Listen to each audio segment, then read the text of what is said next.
ஐயா, என்னால் இந்த சுமைகளை சுமக்கவே முடியல, ரொம்ப பாரமாக இருக்குது. அதனால எனக்கு சாப்பாடு சரி கொஞ்சம் போடுங்களேன். ஏய், என்ன பேசுகிற? நான் உன்னோட எஜமான். நான் சொல்கிற வேலையை நீ செஞ்சே ஆகணும். என்னதான் இருந்தாலும் அது நம்மளோட கழுதை. அந்த கழுதைக்கு நான் தான் அதுக்கு உதவி பண்ணணும்.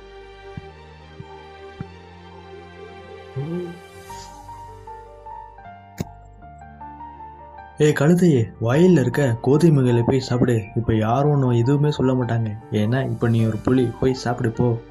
ரொம்ப நன்றி ஐயா. மக்களே, ஒரு புலி வந்து வயல் அட்டகாசம் பண்ணுது. அதனால யாருமே வயல் பக்கம் போயிடாதீங்க. வாழ்க்கை ரொம்பவே சந்தோஷமா போகுது. யாரு நம்மள மாதிரியே கத்துறாங்க? நம்மளும் கத்துவோம்.